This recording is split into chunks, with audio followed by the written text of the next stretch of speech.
A character we all know and love. Did you ever stop to think about where he originated? Had a very shiny nose. What's your name? My name is Betsy Decker. What was your maiden name? May, like the month of May, M-A-Y.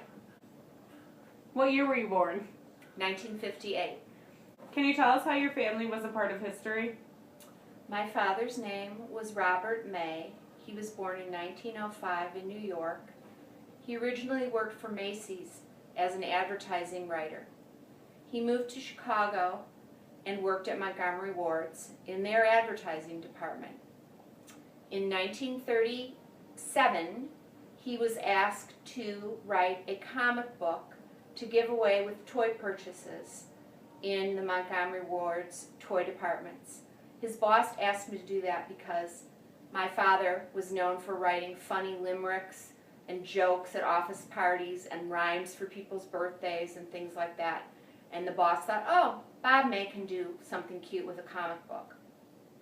So he decided he wanted to write a story for kids. My father loosely based this on his upbringing. He skipped a lot of grades through grade school and high school. He was not a very tall man. He was not a big guy. And he was picked on a lot. He was bullied, as people would say nowadays, for his size and for his brain. And he ended up in college 2 years younger than all of his classmates. And he was picked on all through college as well.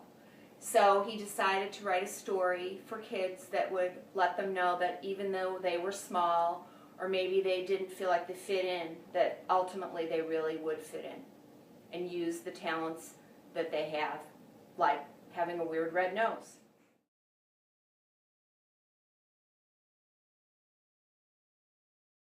What impact do you think your dad had on history? Well, when my dad first wrote it, I obviously wasn't born yet, but I know he never thought it would be anything beyond a comic book giveaway at Ward's. And then 10 years after the story was published, his brother-in-law, Johnny Marks, wrote the Rudolph the Red-Nosed Reindeer song. And that's when Rudolph really started to catch the public's eye. Gene Autry recorded it. And then, even then, I don't think my father realized the impact it was going to have, but it became really, really popular. Kids loved it, and I believe it changed the course of how America and how parts of the world view Christmas. I don't think you think of Santa's sleigh without a red-nosed reindeer leading the way. And it taught kids a really great lesson, and it still does today. And when was it created into a movie? The show was loosely based on the original book, and it came out in 1966, and it has been on every year since then. Is that when your dad realized it was a big thing?